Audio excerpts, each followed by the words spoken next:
Okay. You'll be able to hear me better. Well, thanks, yes, for coming tonight. Can we maybe dim the lights on the stage a little bit? Is that possible? It just might be easier for you to see the slides. So yes, thanks again for braving the cold and COVID and coming on this journey with me. We Demand, the Suffrage Road Trip is a novel. It's historical fiction. It's actually not about my great-grandmother, but she did meet Ingeborg, whom I'll introduce you to Ingeborg in a minute. But it's based on the true story of this epic cross-country road trip that took place in 1915. It's an example of the extraordinary lengths to which women had to go in order to win the right to vote. Just one example. Now the trip in 1915 wasn't the first ever cross-country road trip, nor was it the first one ever undertaken by women.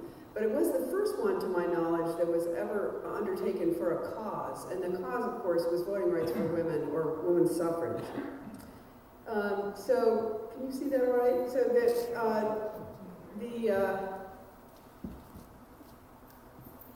it's about this effort to bring from the West Coast to the East Coast, from San Francisco to DC, this monster petition, that's always how it was referred to, that had 500,000 signatures on it, to Congress and the President demanding, not just asking for, but demanding the right to vote for women.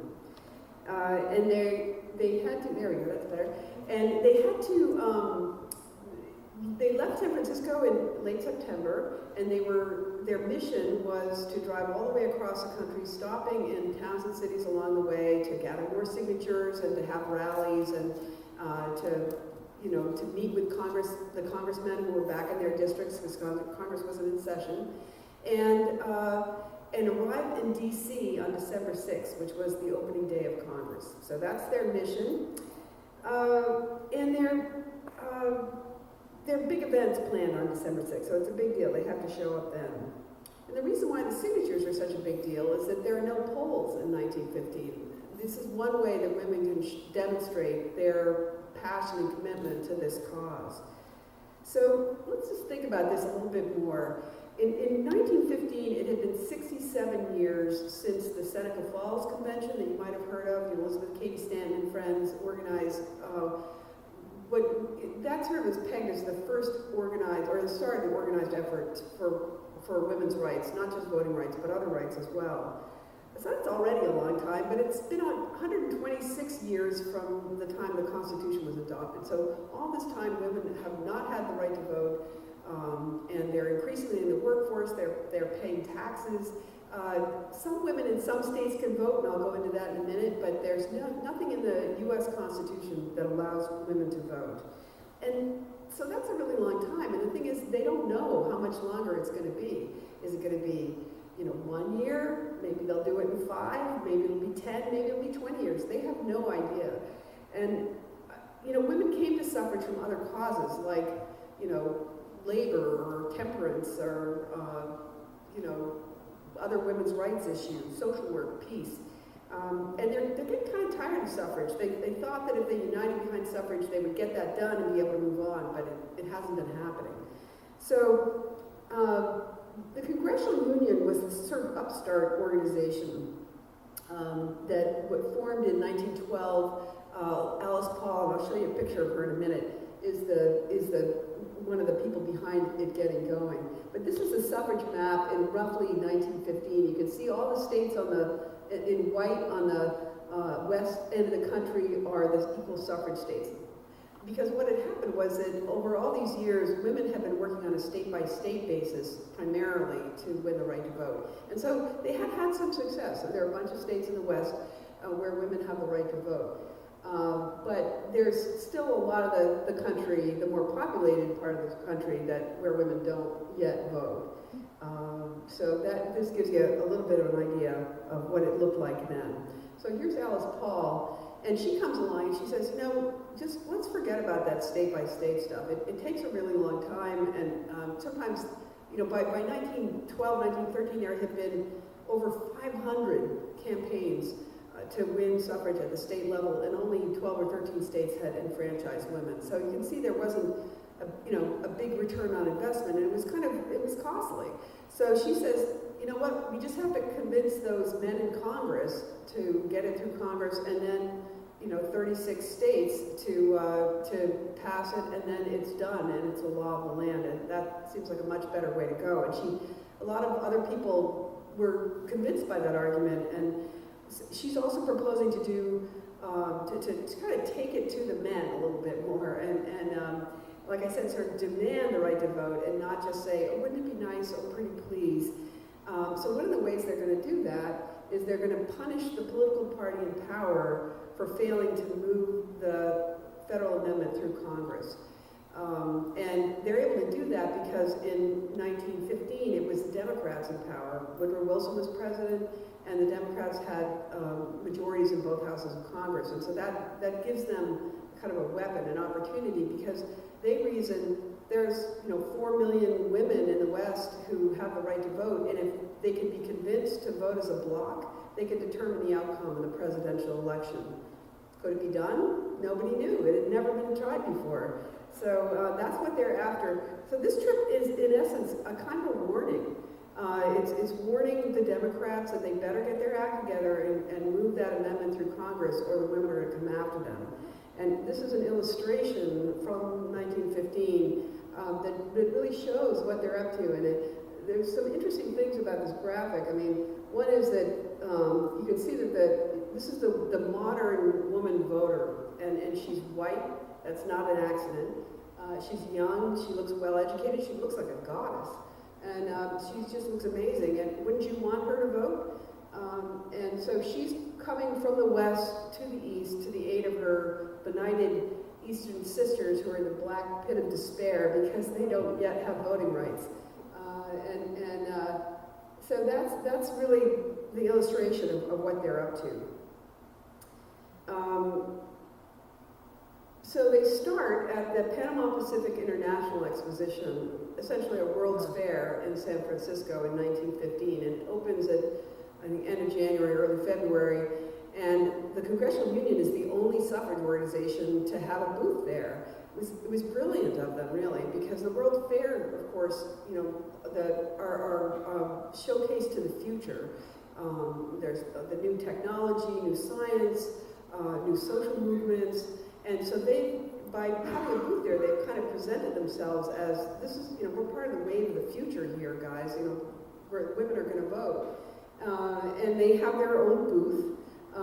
This is a little bit of a grainy picture, I had to blow it up, but this gives you a sense of what it looked like. And 14 million people came through the fair, and so they got, roughly 500,000, mostly women, to sign the petition. And they would have all kinds of events and things to draw people to the booth and to get them excited about this issue. And so their next part of their plan is that they're going to, in September, mid-September, they're going to have what they bill as the first ever in the history of the world convention of women voters on the grounds of the Panama Pacific. And they're going to unite women behind the strategy of winning the federal amendment and holding the Democrats accountable. And they're going to launch this trip eastward to D.C. with all these petitions, or with all the signatures on the petition. And it's just a great idea. Everybody loves it. And in the months leading up to this, you see, and this is the Suffragist as their weekly newspaper, and so this is the front cover from one of their newspapers. They're talking about this trip and how amazing it will be, and they're going to have 100 cars, all driven by women, and there's no way that the press will ignore them because it's just going to be such a spectacle. It's just such a super idea. The problem is nobody wants to go, and they're coming up. It's mid-August, mid to late August. They have very little money, and nobody wants to make the drive. And the convention's coming up, so what are they going to do? And then into their booth one day wandered these two women, Swedish immigrants. We have Ingeborg Kindstedt on the left and Maria Kindberg on the right, behind the wheel. And they say, well, we live in Providence, Rhode Island, and we're suffragists, and DC isn't that far from Providence, so we'll just drive the petitions back for you and drop them off in DC on our way through, because we took a boat out here. We're planning to buy a car in San Francisco and drive it back and sightsee along the way. So we'll just take the petitions for you. It's really not clear whether they understood what they were getting themselves into, because in fact Alice Paul had a very different trip in mind. So I'm going to introduce you to the characters in the book, and these are the characters who actually made the trip. So this is Ingeborg, and she's the mechanician.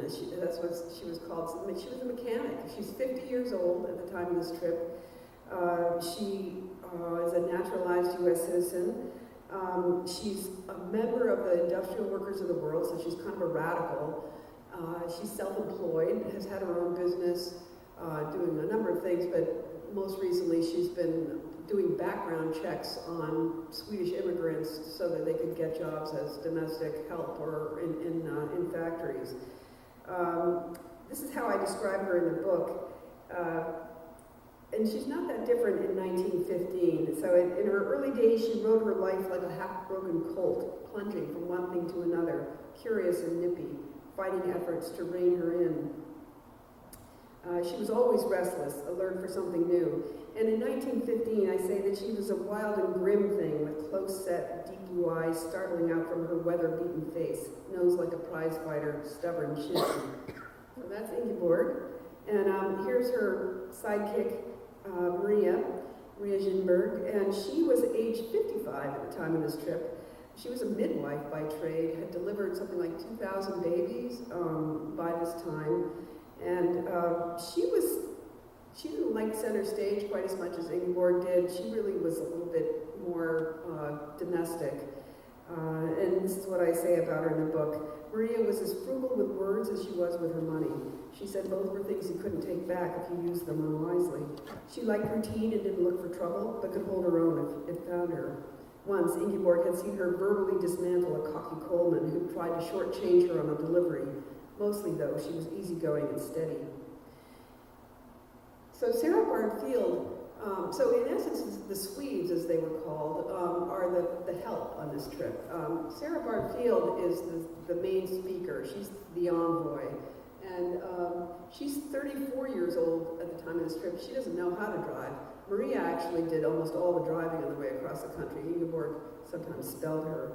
But she was a poet, kind of a hot mess, actually, at the time of this trip.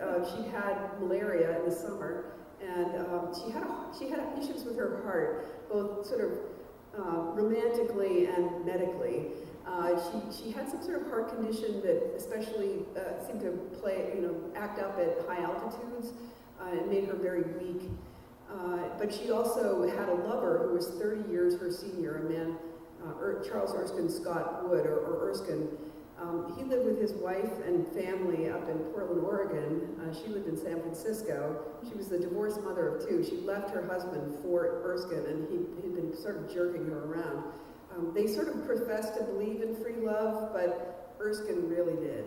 He was a serial philanderer, and even while he was playing around with her, he had other women on the side in addition to being married. So she's kind of brokenhearted. She's just not sure if she even can do this trip, but she needs to earn money because she's no longer married, and Erskine can't support her. So she comes on this trip, and she didn't really much like Ingeborg. One of the ways that we know about this trip, and all the things we do know about her, is because Sarah wrote these voluminous letters to Erskine, 15, 20 pages sometimes, after a day on the road. And so she wasn't just talking about the trip, but she did provide a lot of details. And she didn't much like Ingeborg and painted her in kind of unflattering terms. Frances Joliffe was the other envoy. She was a socialite from San Francisco, had worked hard for Wilson's election in 1912, and so that's why and because she came from a prosperous family, Alice Paul was hopeful that she could raise money for them on the way across the country. It turned out she didn't have much stomach for this kind of trip, and she bailed out and sat in Sacramento, which was their first stop. So she she doesn't even rejoin the trip until they get to New York. And then Mabel Vernon is an organizer, worked closely with Alice Paul. She was amazing. She was from Delaware, had gone to Swarthmore with Alice Paul a couple years ahead of her, had been a teacher, and Alice recruited her to work for Suffrage. And so her job was to sort of hop, skip, and jump across the country ahead of the envoys by train and set up meetings with congressmen or big rallies and to sort of get people excited about their arrival so that they could have big crowds and get more signatures and just create more buzz and get more press. So she was really quite amazing. And then the car is something of a character in the story as well. This is a Overland 6. It was built, it was brand new. They bought it brand new in San Francisco, built by the Willis Overland Company out of Toledo, Ohio. And a couple things to note about this. There's no top. There is kind of a roll-up top. It's kind of like a convertible, but because the top tends to trap the fumes, they run with it down most of the time. And but you can see that it's a pretty good-sized car. It's got running boards they can strap their luggage to. On the other side, they would have had cans of fuel and water and oil. A car like this in those days could run on different kinds of fuel, like kerosene or gasoline. So that was one of the ways, because there's not a lot of service stations, especially in the West, they were able to get across. So they're going to follow the Lincoln Highway, what's called the Lincoln Highway, which is a very new concept for America. There was no cross-country road network the way there is today, but the war was raging in Europe, and people who used to go to Europe for their vacations can't go there anymore. And the Panama Pacific is out west, so the Panama Pacific International Exposition. So they, a bunch of promoters get together and think, well, maybe we can just get people to drive across the country. So they, take the Lincoln Highway. Well, it was kind of an aspirational concept at that time. There weren't really very good maps, and the roads would get washed out. You might have to drive 8 miles around to get across a river because a bridge got washed out. So it was, you can see this is kind of their route. The bright red line is where they deviate from it, but they're going to come up through California across to Nevada, and then to Wyoming, and down to Colorado. And they end up, they leave, think about this, they're leaving San Francisco at end of September. They're going to arrive in the Northeast in November, and in a car that has no heat. They've had no air conditioning, of course, and it's going to be cold. They're going to hit some weather. So it's a brutal trip. And I will just note that I retraced their route in 2015, 100 years later, and I also bought a new car in San Francisco, but mine had heat and air conditioning, and the roads were way better, and it was still an exhausting trip. So they have to get across the desert. I don't know if you've ever driven through eastern Nevada, but they call it the Great Basin, and it's just this huge expanse of nothingness, of desert, and they almost don't make it. There's kind of a lot of drama there. But they do make it to Salt Lake City, and this is very typical of what their rallies would look like. They're on the steps of the Capitol in Salt Lake City here. You can see they're all wearing their sashes like Ingeborg has here. And they would, some of these older women are women who fought for suffrage in Utah, which was an equal suffrage state at that time, years ago. So they're like suffrage royalty. They worked with Susan B. Anthony. And at this one, they had the governor and the mayor of Salt Lake City and several congressmen. So they, and a lot of women. So they really would try to get as many people as they could to these events to maximize the publicity and the added signatures on the petition. So I love this picture because they just look fried at this point. They're in Colorado Springs. I don't know if you've ever traveled for any length of time even with somebody you love, you want to kill them after a certain point of time. Just like you're so sick of them. And Ingeborg and Maria lived together.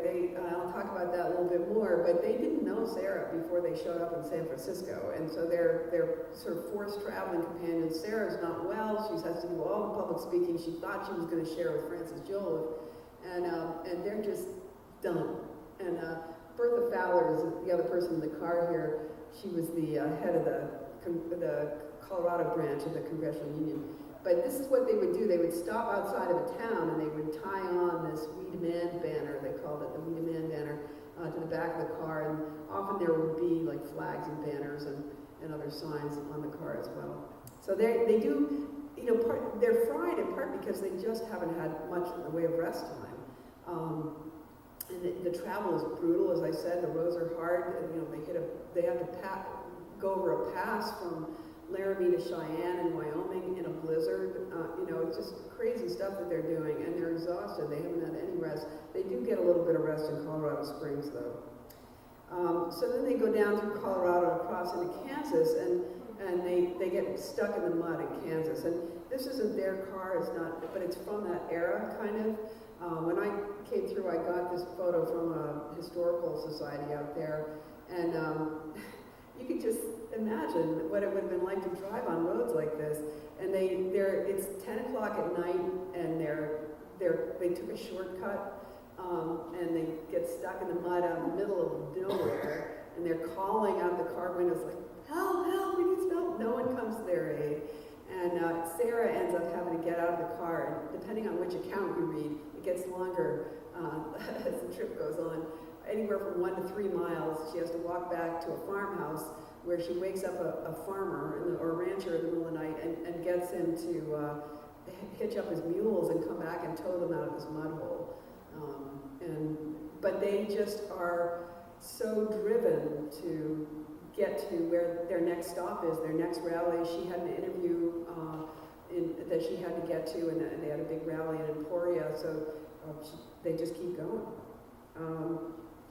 So I learned about this trip in the course of writing my first book, which was about my great-grandmother, who was a suffrage leader in Maine from roughly 1914 to 1920.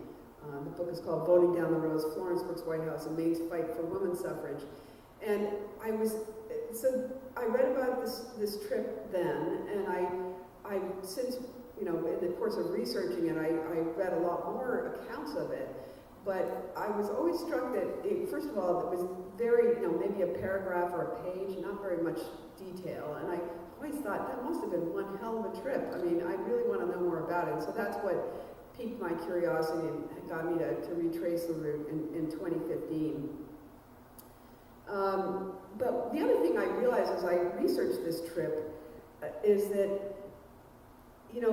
it's always told from Sarah's perspective, because that was the eyewitness account, that was written. She was the one who provided the written eyewitness account. The Swedes never wrote down anything, so nobody ever asked them or interviewed them about what they thought about the trip. And what they were experiencing was they were allowed on the platform, but they were never allowed to speak, because contrast Ingeborg over here with the modern woman voter of the West, where you saw earlier. She doesn't look much like that. She is white, that's it though. I mean, she's older, she looks kind of frumpy, she speaks English with an accent, she's not as well educated, and so they're not allowed to speak. And furthermore, all of the publicity just talks about Sarah and Frances Joliffe as the envoys. Sometimes they're not even mentioned. The Swedes aren't even mentioned by the newspapers during the trip. But Frances was, even though she hadn't been with them for weeks. So, I started thinking about that because it just was, it seemed unfair. I mean, I'm a woman of a certain age, I couldn't be a mechanic. She patched a dozen tires on her way across the country, fixed a lot of what went on, what went wrong under the hood, fixed brakes and things like that. So she was pretty amazing, and Maria, she was 55 and did almost all the driving. It was really pretty impressive. I thought they needed to have their stories told. The Nigerian author Chimamanda Ngozi Adichie warns of the danger of the single story. She says the single story creates stereotypes, and the danger with stereotypes is not that they are untrue, but that they are incomplete. They make the one story become the only story. So until about the last 5 or 10 years, the one story that had been told about the American suffrage movement was really about affluent white women. And it's only, more recently that people of color and their allies have started to research and write about the other stories. And so now we do have a much more nuanced and complete understanding of what happened in the suffrage movement, which is a good thing. So, as I mentioned, in 2015, I spent 8 weeks retracing their route. And it became even more evident to me that this was not a story about Black women or Hispanic women or Asian women. It had always been told about Sarah's point of view. And that's another thing that pushed me to write another version of this story. And ultimately, I decided to fictionalize it. My original intent had been to write another nonfiction book, but I decided to fictionalize it because it was the only way I could think of to get away from the single story. Even though I took a trip to Sweden to research Maria and Ingeborg, I just couldn't find out enough information about them. They hadn't left a written record, and nobody had interviewed them. And so writing as a novel still allowed me to pay tribute to the grit and determination of the women who made the trip and the suffrage movement that launched it, but try to create a story for the people who've been ignored. And so I wove together that fact and fiction using the details of the actual trip as my training wheels. So here's some examples of how I did this. I'm going to show you a few more slides from the original trip here. I just love these. Here they are in Brooklyn. You can see, it's like, I love Ingeborg's hat. I mean, what a great hat. That's not the kind of hat most, affluent middle-class women would wear in those days. Just great stuff. And I can't remember where they are here, Colorado, I think. And here's another one with Ingeborg wearing a different hat. This is one of the only ones where you can really see her smile. I forgot to mention this, but one of the things that happened was that, as I mentioned, Frances Joliffe and Sarah Barfield got all the press, and I sort of wondered what the Swedish press was saying, like whether they were covering the trip. And so I went in search of some of the Swedish newspapers that were, from cities, published in cities along the route. The Swedes were the Swedish language newspapers were second only to the Germans in the foreign language press in the country at that time. And both Ingeborg and Maria were literate, so in English as well as Swedish. So I thought, well, what were they saying about it? And sure enough, I found that this is an example of it. There's no mention of Sarah Barfield or Frances Joliffe in this description of it. It's only about Ingeborg and Maria, which I just thought was hilarious. And this is repeated a few different times. I wasn't able to find the right issue from every newspaper, but there were several examples of this. So, Ingeborg was described by Sarah as well as by Mabel Vernon in oral histories and other accounts as being kind of an irritable, irascible kind of personality. And I thought, well, maybe that was justified. Like, it might really piss me off to be such a critical part of this trip and be ignored, right, and not get any credit for it. So I thought, well, so maybe she was driven to writing these news releases, press releases to Swedish newspapers. So I just thought that might be a possibility. That's one of the ways that I sort of use the facts of the trip but refashion them in a different way. We also know, I'm going to back up a step, we also know that Maria and Ingeborg had lived together from 1895 at least. They were from the census in Providence. And so this is 20 years later. They've been living together for a long time. Maybe they were lesbians. Obviously they weren't out at that time, and very few people were living openly as gay people, but ultimately, Maria dies after the vote was won, and she left all of her estate to Ingeborg. I mean, why would she do that if she was just a housemaid? I mean, so I really think that they probably were romantic partners, and that's the way I describe them in the book. And I guess another reason for Ingeborg's irritability that I sort of conjure up is that maybe she was in menopause. She was 50 years old, you know, that could happen. And for those of you who've been through it, it can make you kind of cranky. So anyway, that's those are just some examples of how I sort of just took the facts of the trip and kind of moved them around a little bit. Now, there's no record of Maria and Ingeborg having had any side meetings with other people along the way. But Joe Hill was in prison in Salt Lake City when they came through. And he was a fellow Swede. He was also a member of the Industrial Workers of the World. He was a radical, just like Ingeborg. And he was in prison for allegedly having murdered a grocer in Salt Lake City, and he was just weeks away from his execution. Certainly, his story was in the press all the time, especially in the labor press.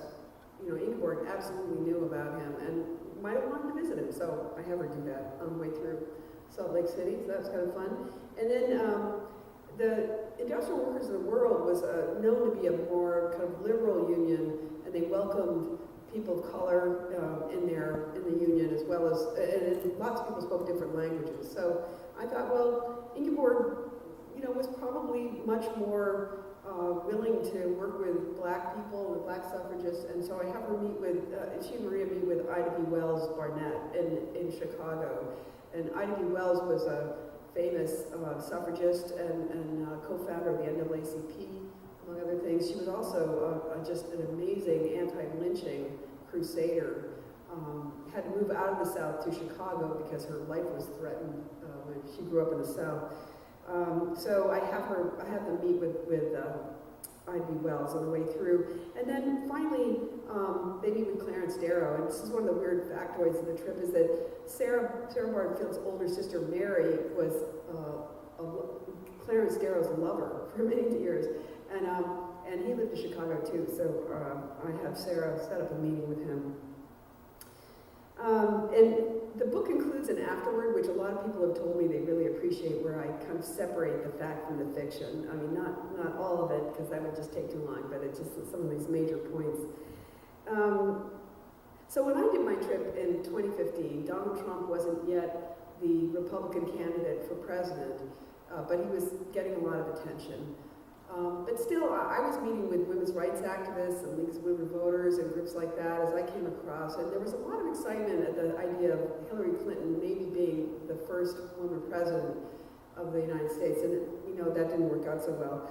But after, in 2016 and later, I was working on the book and doing a lot of research, and as I said, I was thinking about a nonfiction book, so I was doing a lot of research, more than I would have done if I'd known I was going to do a novel.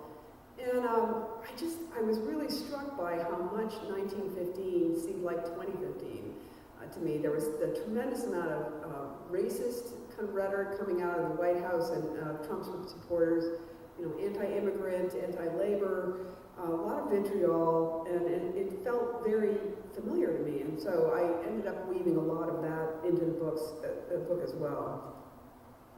So I'm going to return here to the petitions, because they're such an important part of the story. And by the way, my daughter Emma Levitt did the illustration for the cover and the chapter illustrations, and I love this one because as I said earlier, they have been working for decades and decades and decades for the right to vote, and there have been so many petitions. And I have Ingeborg reflect on that. It occurred to her that the pages of all the many petitions gathered over decades from white women and colored, from eastern or western states, by Susan B. Anthony and countless others, would stretch for hundreds of miles, and every page would have carried the hopes and dreams of both the signers and the collectors. What a wretched waste of time it all had been, she thought, suddenly angry. Surely the generations of women who had worked so hard to reach this moment could have set their hands to some better purpose. how many more petitions would be required to end this one battle? And so you can see in this illustration that the petitions weave in and out through different groups of women over time and eventually become the road under the wheels of the car that they have Ingeborg and Maria christen Amelia Ratu after a Swedish suffragist. And I just love that image because I think it reminds me too that as frustrating as it must have been for women to fight all these battles and to lose a lot of them, they never once got violent. And they never attacked the Capitol the way that happened on January 6th a year ago. So this is a book about a journey on many levels. And it's the 1915 trip itself. It's the journey about the suffrage movement and the journey it took to get to where it was in 1915. It's kind of a little bit about the journeys that the individuals on the trip took and how it changed them, because it did change them. Travel has that ability to change your outlook on life. And though I'm not in the story, it reflects my own journey, which I'm still on, in understanding this history and the way it connects to the present. So here they are, the Fabulous Four in DC, having made it. And if you don't know the language of the 19th Amendment, it's worth just pausing here and thinking about it. The right of the citizens of the United States to vote shall not be denied or abridged by the United States or by any states on account of sex. So it was 72 years from the Seneca Falls Convention before this gets passed, and over 130 years from the time the Constitution was first adopted. Long time. And I love this quote from Alice Paul. I'm not sure if you can read it, but it says, "I never doubted that equal rights was the right direction. Most reforms, most problems are complicated, but to me, there's nothing complicated about ordinary equality."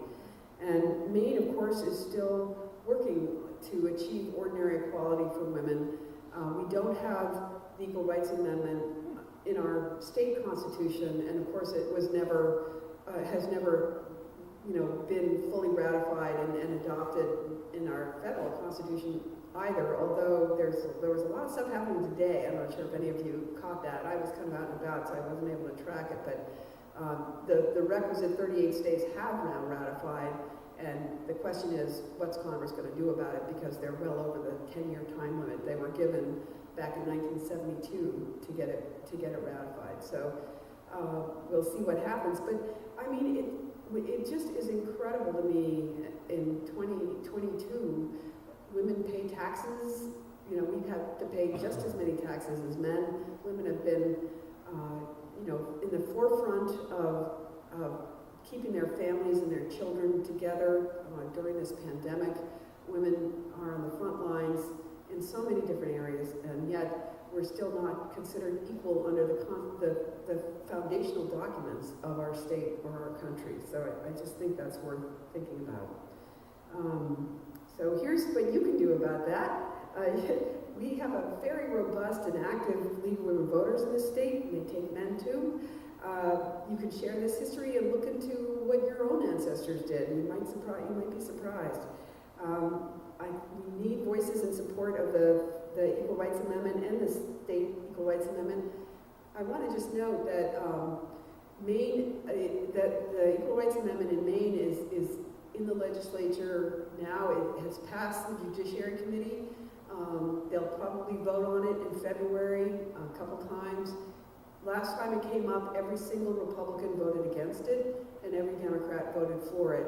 It's become a partisan issue, mostly around abortion rights and LGBTQ. But if you're represented by a Republican member of the House, you definitely need to have a conversation with that person because it's time to send the Maine Equal Rights Amendment to people to vote on. So that's it for my remarks, and I'm happy to answer questions.